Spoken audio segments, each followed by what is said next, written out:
ആലോചന അസ്ഥാനത്തായാൽ അത് അപകടമാകുന്നു.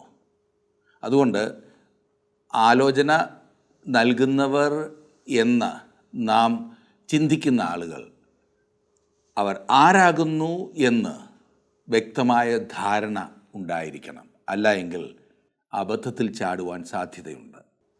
ചിന്തിക്കാം.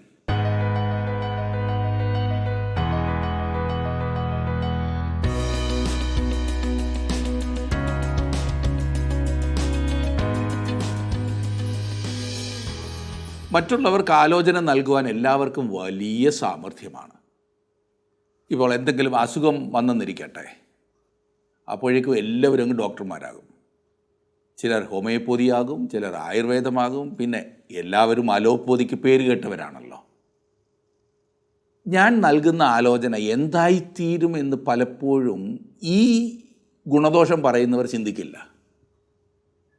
ഞാൻ പറഞ്ഞു വന്നത്, ശലോമോൻ്റെ മകൻ രഹബയാം രാജ്യഭാരം ഏറ്റപ്പോൾ അവിടുത്തെ ജനങ്ങൾ വന്ന് അവരുടെ ന്യായമായ ഒരാവശ്യം ഉണർത്തിച്ചു. എന്ത് മറുപടിയാണ് ജനത്തിന് കൊടുക്കേണ്ടത് എന്ന് രാജാവ് 2 കൂട്ടം ആളുകളോട് അന്വേഷിച്ചു. ഒന്ന്, അവൻ്റെ കൂടെ വളർന്ന യൗവനക്കാരോട്. മറ്റൊന്ന്, തൻ്റെ അപ്പന് ആലോചന പറഞ്ഞുകൊണ്ടിരുന്ന പ്രായമായവരോട്. ഒടുവിൽ അവൻ തൻ്റെ സുഹൃത്തുക്കളുടെ ആലോചന അനുസരിച്ചു. ഫലം, ഒരു രാജ്യം മുഴുവൻ വിഭജിക്കപ്പെട്ടു, 2ആയി, നാശത്തിലേക്ക് പോയി. ഒരിക്കലും മടങ്ങി വരാത്തതുപോലെ അത് അധപ്പതിച്ചു പോയി. നമുക്ക് ആ ഭാഗം നോക്കാം. 2 ദിനവൃത്താന്തം 11, 12, 13, 14 അധ്യായങ്ങൾ, 4 അധ്യായങ്ങൾ നമ്മൾ ഒരുമിച്ച് പഠിക്കുവാൻ പോവുകയാണ്. 2 ദിനവൃത്താന്തം 11 മുതൽ 14 വരെയുള്ള അധ്യായങ്ങൾ എടുത്താട്ടെ.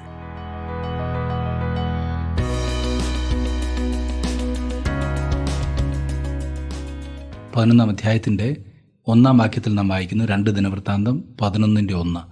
രഹബയാം യെരുശലേമിൽ വന്ന ശേഷം ഇസ്രായേലിനോട് യുദ്ധം ചെയ്ത് രാജ്യത്വം രഹബയാമിന് വീണ്ടുകൊള്ളേണ്ടതിന് യഹൂദയുടെയും ബെന്യാമീൻ്റെയും ഗൃഹത്തിൽ നിന്ന് ശ്രേഷ്ഠ യോദ്ധാക്കളായ 180,000 പേരെ ശേഖരിച്ചു.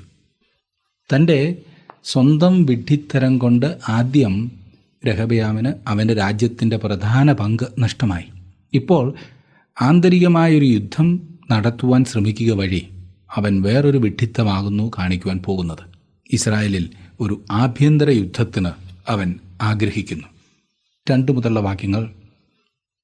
എന്നാൽ ദൈവപുരുഷനായ ശമയ്യാവിന് യഹോവയുടെ അരുളപ്പാടുണ്ടായതെന്തെന്നാൽ, ശലോമോൻ്റെ മകനായി യഹൂദ രാജാവായ രഹബയാമിനോടും യഹൂദയിലെ ബെന്യാമീനിലും ഉള്ള എല്ലാ ഇസ്രായേലിനോടും പറക, നിങ്ങൾ പുറപ്പെടരുത്. 4 വാക്യത്തിൽ പറയുന്നു, നിങ്ങളുടെ സഹോദരന്മാരോട് യുദ്ധം ചെയ്യരുത്, ഓരോരുത്തൻ താൻ തൻ്റെ വീട്ടിലേക്ക് മടങ്ങിപ്പോകുവിൻ. ഈ കാര്യം എൻ്റെ ഹിതത്താൽ സംഭവിച്ചിരിക്കുന്നു എന്നിപ്രകാരം യഹോവ അരുളി ചെയ്യുന്നു. അവർ യഹോവയുടെ അരുളപ്പാട് അനുസരിക്കുകയും യൊരോബയാമിൻ്റെ നേരെ ചെല്ലാതെ മടങ്ങിപ്പോകുകയും ചെയ്തു. ദൈവം ഇടപെട്ട് ആഭ്യന്തര കലഹം തടയുന്നതാകുന്നു നാം കണ്ടത്. 12 വാക്യത്തിലേക്ക് ഇനി വന്നാട്ട്.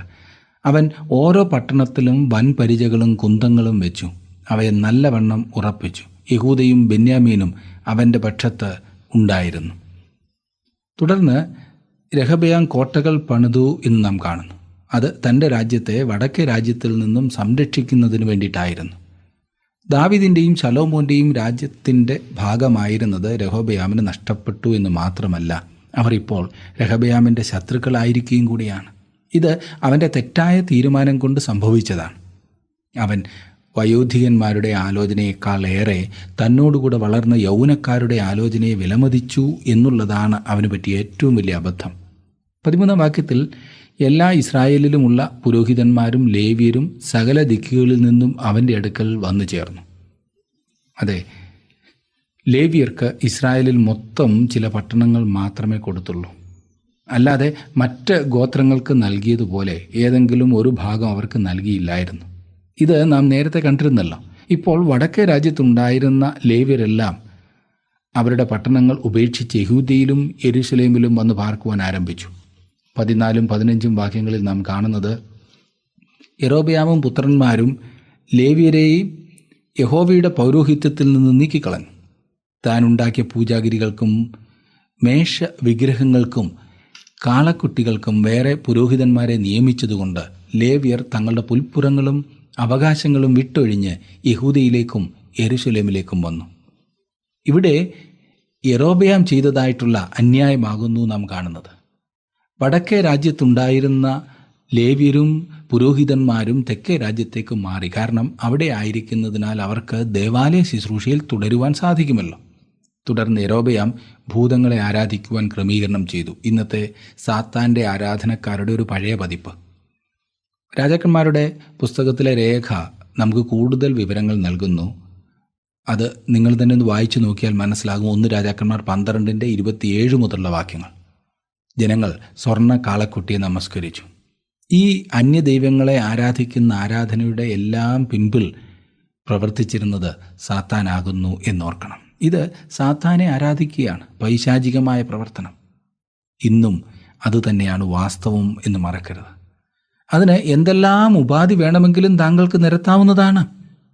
എന്നാൽ ദൈവത്തെ, അതെ സത്യദൈവത്തെ വിട്ട് ഭൂതത്തെ ആരാധിക്കുന്ന ആരാധന ദൈവം വെറുക്കുന്നു.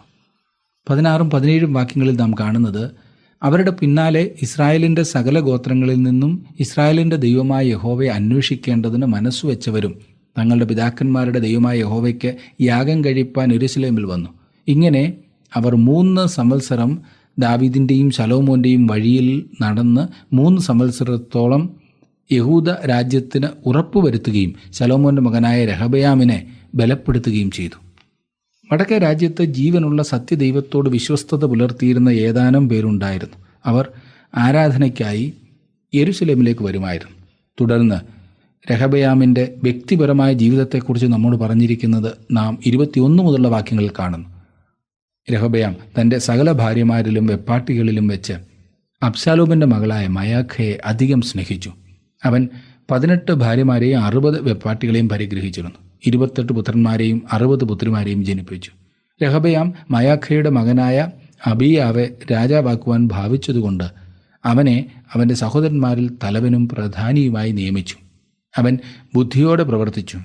യഹൂദയുടെയും ബെന്യാമീൻ്റെയും ദേശങ്ങളിലൊക്കെയും ഉറപ്പുള്ള പട്ടണങ്ങളിലേക്കെല്ലാം തൻ്റെ പുത്രന്മാരെയൊക്കെയും പിരിച്ചയച്ചു. അവർക്ക് ധാരാളം ഭക്ഷണ സാധനങ്ങൾ കൊടുക്കുകയും അവർക്ക് വേണ്ടി അനവധി ഭാര്യമാരെ അന്വേഷിക്കുകയും ചെയ്തു.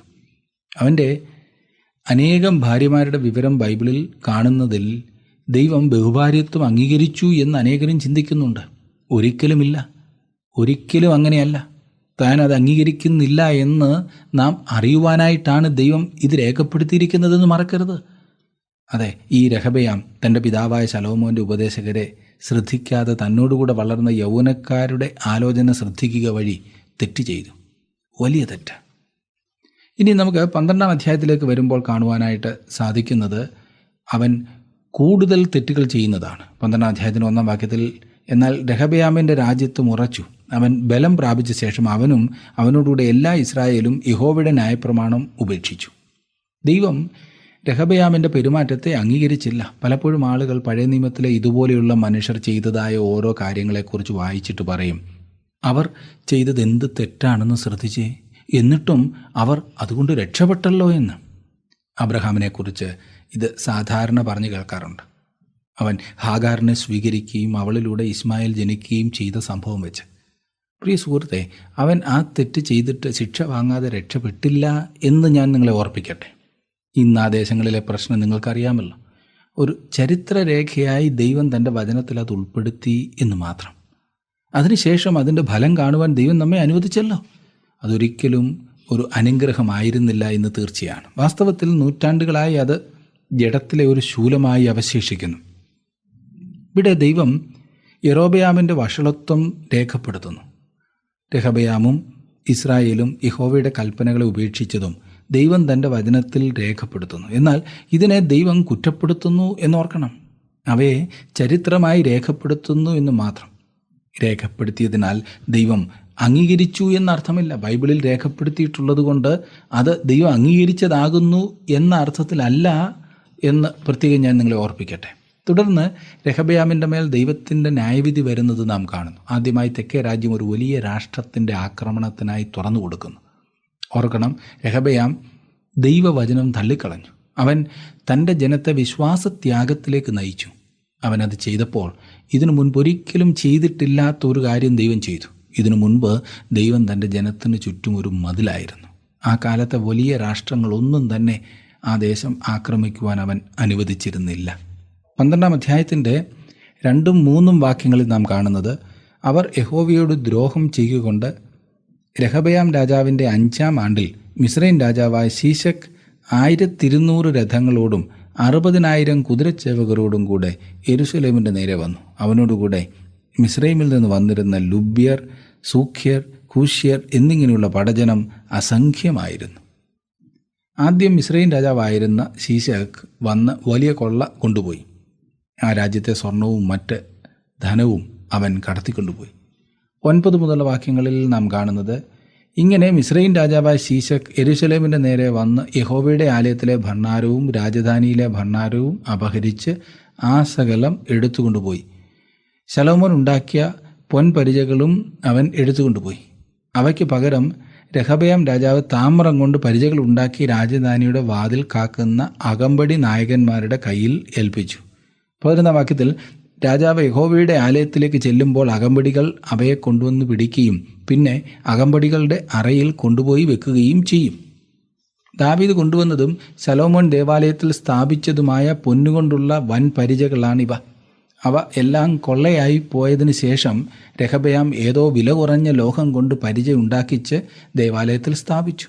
മേലിൽ അവ സ്വർണം കൊണ്ടുള്ള പരിച ആയിരുന്നില്ല, പിന്നെയോ താമ്രം കൊണ്ടുള്ള പരിചയായി. ജനത്തിൻ്റെ പാപം കാരണം ദൈവത്തിൻ്റെ ശിക്ഷ അവരുടെ മേൽ വന്നത് നാം കാണുന്നു. രെഹബയാമിനെ സംബന്ധിച്ചിടത്തോളം ഇതൊരു താഴ്ത്തുന്ന അനുഭവമായിരുന്നു. ശലോമോൻ്റെ ഭരണസമയത്തെ സമൃദ്ധിയിലാണ് രെഹബയാം വളർത്തപ്പെട്ടത്. വരുവാനുള്ള അനുഗ്രഹം അവൻ അനുഭവിക്കുകയുണ്ടായി. അവൻ ധനവും ആഡംബരവും മാത്രമാണ് അറിഞ്ഞിരുന്നത്. അത് അങ്ങനെ തന്നെ എന്നേക്കും തുടരുമെന്നാണ് അവൻ ചിന്തിച്ചിരുന്നതും. ശലോമോൻ്റെ രാജ്യത്വത്തിൻ്റെ മഹത്വത്തിനൊരു അന്തമുണ്ടാകുമെന്ന് അവൻ ഗ്രഹിക്കുവാൻ തുടങ്ങിയപ്പോൾ 12-ാം വാക്യത്തിൽ നാം കാണുന്നത്, അവൻ തന്നെത്താൻ താഴ്ത്തിയപ്പോൾ യഹോവയുടെ കോപം അവനെ മുഴുവനായി നശിപ്പിക്കാതെ വിട്ടുമാറി. യഹൂദയിൽ ഏതാനും നന്മ ഉണ്ടായിരുന്നു.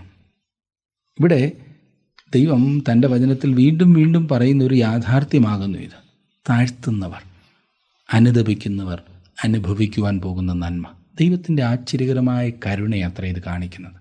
ഈ മനുഷ്യൻ തന്നെത്താൻ താഴ്ത്തിയപ്പോൾ ദൈവം അവനിൽ നിന്നും യഹൂദയിലെ ജനങ്ങളിൽ നിന്നും ന്യായവിധി പെട്ടെന്ന് പിൻവലിക്കുന്നു. താങ്കളുടെ വിലപ്പെട്ട നിർദ്ദേശങ്ങളും അഭിപ്രായങ്ങളും പ്രാർത്ഥനാ വിഷയങ്ങളും ഇന്ന് തന്നെ ഞങ്ങളെ വിളിച്ചറിയിക്കുക. വിളിക്കേണ്ട നമ്പർ 8281384455.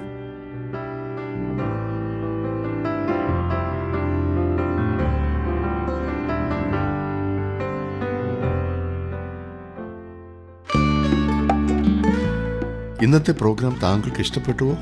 എങ്കിൽ ഉടൻ തന്നെ ഞങ്ങൾക്കൊരു മിസ് കോൾ തരിക. അടുത്ത വിജയി ഒരുപക്ഷെ താങ്കളായിരിക്കാം.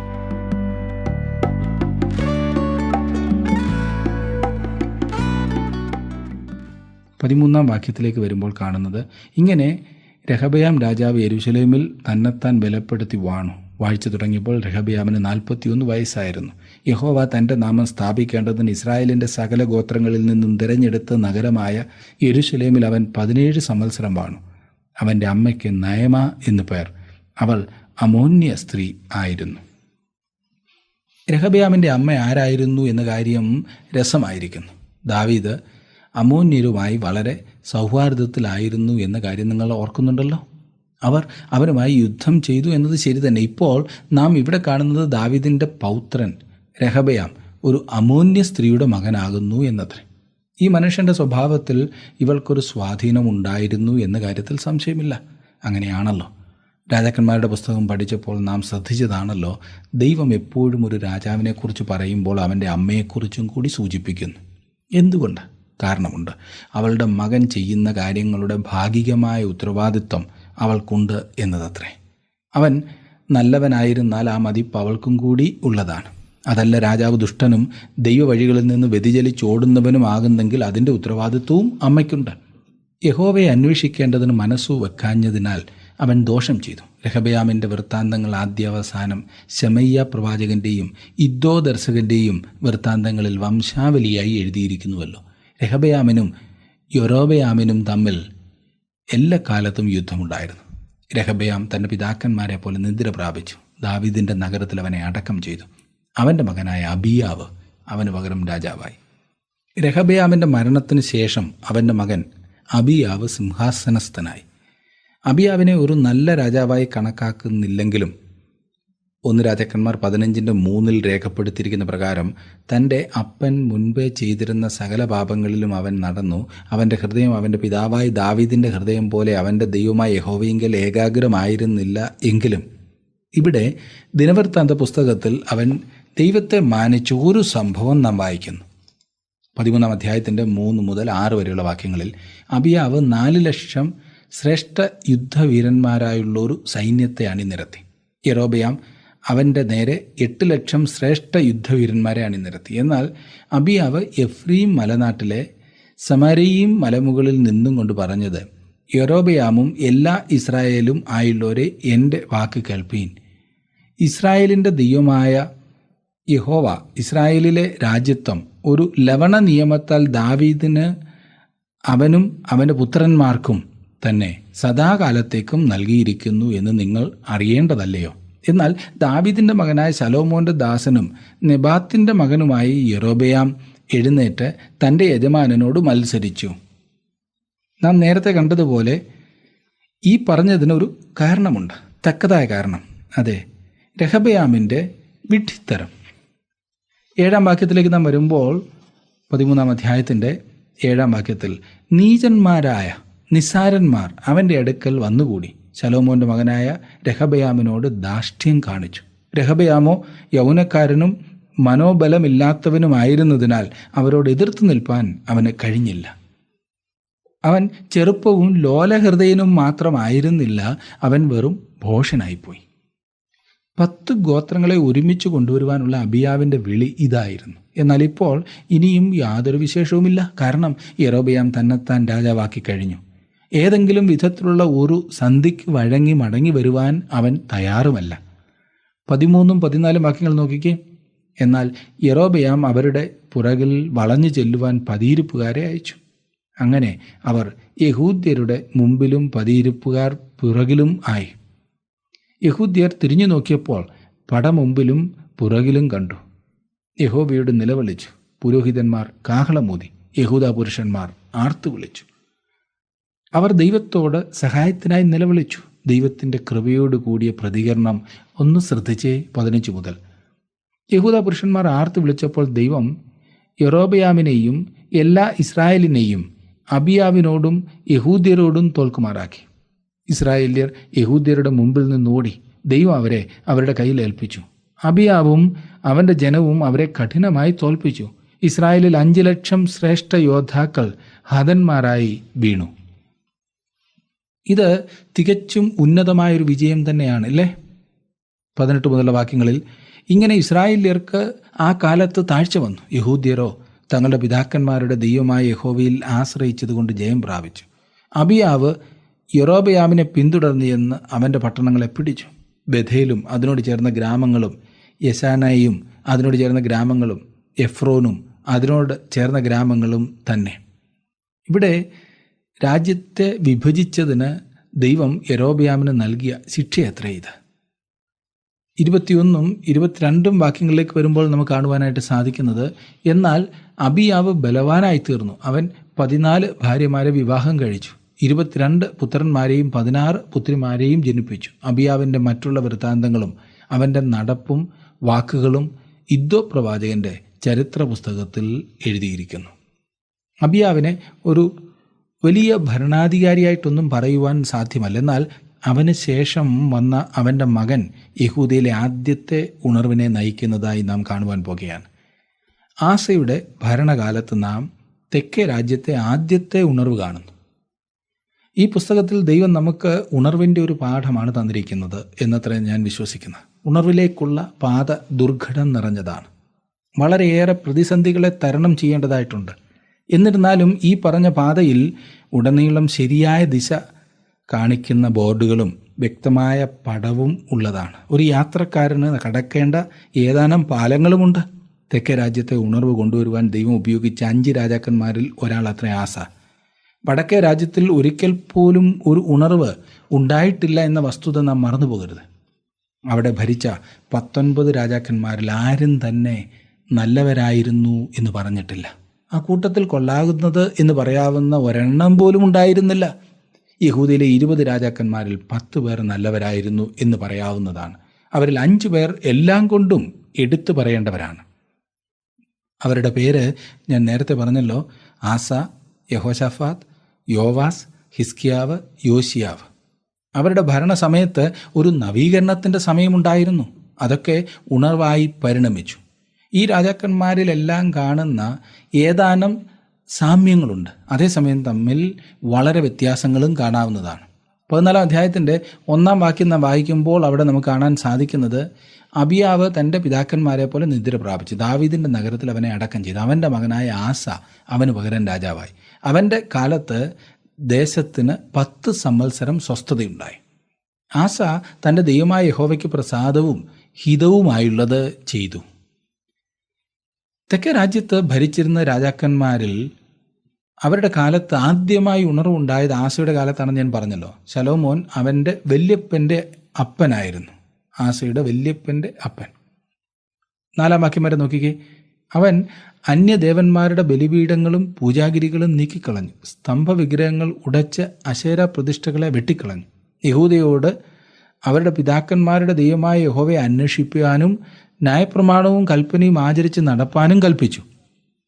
ഇവിടെ ഇതാ ഈ മനുഷ്യൻ്റെ സ്വഭാവം നാം കാണുന്നു. അവൻ തികച്ചും മഹാനാണ്, എടുത്തു പറയത്തക്ക സ്വഭാവമുള്ളവനത്രേ. 5ഉം 6ഉം വാക്യങ്ങളിൽ അവൻ എല്ലാ യഹൂദ പട്ടണങ്ങളിൽ നിന്നും പൂജാഗിരികളും സൂര്യവിഗ്രഹങ്ങളും നീക്കിക്കളഞ്ഞു. രാജ്യം അവൻ്റെ കീഴിൽ സ്വസ്ഥമായിരുന്നു. യഹോവ അവന് വിശ്രമം നൽകിയതുകൊണ്ട് ദേശത്തിന് സ്വസ്ഥതയുണ്ടാകയാലും ആ സംവത്സരങ്ങളിൽ അവന് യുദ്ധമില്ലായകയാലും അവൻ യഹൂദയിൽ ഉറപ്പുള്ള പട്ടണങ്ങളെ പണിതു. അവനൊരു സമാധാന പുരുഷൻ കൂടിയായിരുന്നു. ആസയുടെ ഭരണകാലം സമാധാനപൂർണ്ണമായിരുന്നതിൻ്റെ കാരണം പറഞ്ഞിരിക്കുന്നത് ശ്രദ്ധിച്ചോ. ആസ തൻ്റെ ദൈവമായ യഹോവയ്ക്ക് പ്രസാദവും ഹിതവുമായുള്ളത് ചെയ്തു. ഈ പ്രസ്താവന പോലുള്ളത് ദിനവൃത്താന്ത പുസ്തകത്തിൽ വീണ്ടും വീണ്ടും പറഞ്ഞിരിക്കുന്നതായി കാണാവുന്നതാണ്. ദൈവത്തോടുള്ള അനുസരണം ദൈവത്തോടും മറ്റുള്ളവരോടുമുള്ള സമാധാനത്തിലേക്ക് നയിക്കുന്നതാണ്. അതെ, യഹൂദയിലെ രാജാക്കന്മാരുടെ കാര്യത്തിൽ നൂറ്റാണ്ടുകൾക്ക് മുൻപ് ദൈവം വാഗ്ദാനം ചെയ്തതുപോലെ അനുസരണം ദേശീയ സമാധാനത്തിലേക്ക് നയിച്ചു. ദൈവത്തെ അനുസരിക്കുന്നതാണ് സമാധാനത്തിനുള്ള ആദ്യത്തെ പടി. സുഹൃത്തെ, ദൈവത്തെ അനുസരിക്കുന്ന ആസയ്ക്കും പ്രതിസന്ധികളെ നേരിടേണ്ടതുണ്ട് എന്നോർക്കണം. കൂശ്യർ ആസയുമായി യുദ്ധത്തിന് വന്നതായി 14-ാം അധ്യായത്തിൽ തന്നെ നാം കാണുന്നു. 9ഉം 10ഉം വാക്യങ്ങൾ.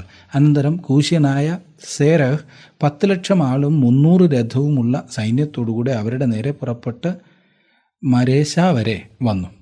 ആസ അവൻ്റെ നേരെ പുറപ്പെട്ടു. അവർ മരേശയ്ക്ക് സമീപം സെഫഥ താഴ്വരയിൽ പടയ്ക്ക് അണിനിരത്തി. ഇവിടെ ആസ അഭിമുഖീകരിക്കുന്ന വലിയൊരു പ്രശ്നം. ആസ ഒരു സമാധാന പുരുഷൻ മാത്രമായിരുന്നില്ല, അവനൊരു പ്രാർത്ഥനാ മനുഷ്യൻ കൂടിയായിരുന്നു.